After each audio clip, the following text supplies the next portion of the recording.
Next to lower lumbar pain and disc problems, I think no area strikes fear in the hearts of new massage therapists as much as knee pain.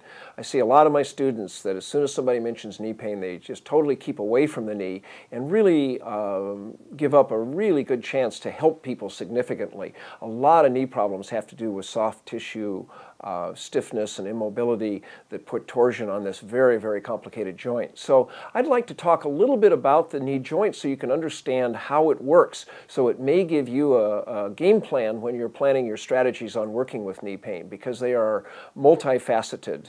So let's talk a little bit about the kinds of knee problems that you will encounter.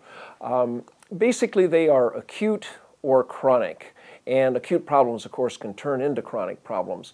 But the first long-term chronic problem that I see that rarely has an acute start is patella femoral. So that has to do with how does the patella track during knee movement, and how does it relate to the femur here.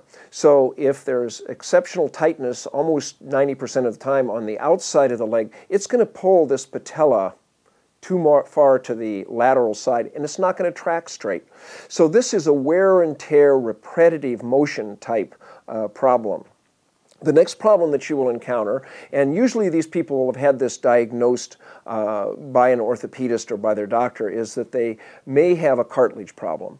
Cartilage can either be a wear and tear long-term problem that's finally gotten to the point of causing problems, or it can also be caused by a sudden twist or something like that. So generally, get a skeleton so that you're able to tell if the pain is very, very localized right in the joint line, then very, very possibly you've got a cartilage problem as opposed to a soft tissue problem. And you're going to have less effect on a cartilage problem. You're not going to be able to fix a torn cartilage. However, you can better align the knee by removing strain patterns so that it can move it into an asymptomatic position so that they don't have to have surgery. So I've had some degree of success with minor cartilage tears. The third major cause of knee pain that I encounter in my practice are torn ligaments, and we're going to have the least effect on those, and we have to be very careful with a torn ligament that we don't over-mobilize a knee, because then it will lose its structural integrity. So I have, when somebody tells me they've got a torn ligament that they have not had official Western medicine therapy on or surgery, I tell them that I'll be happy to work with that, help the knee to track, but I don't present a real rosy picture of being able to make a lot of changes. Now, these do overlap. You have to realize that the medial collateral ligament actually attaches to the medial meniscus. So if the medial collateral ligament has been strained, it's very, very possible that it has also caused some damage to the medial meniscus. But as long as you understand these basic types of problems, then you're not going to be frightened when somebody comes in and says they have a torn ligament, or they have a torn cartilage, or they have patella femoral pain, or jumper's knee, or some of the other titles that are given to that by Western medicine. So let's talk a little bit about the function of this very, very complicated joint. I'm going to try to simplify this a little bit, but until you understand how a knee joint works, it's going to be difficult for you to formulate a plan on how to work with this. So do study this, play this over several times till you get this concept, and maybe check out a couple books on sports medicine to see some ways of dealing with this. So if we look at the knee, a lot of people just look at it as a simple hinge joint that just opens like this as it flexes and extends. In reality, it's much, much more complicated.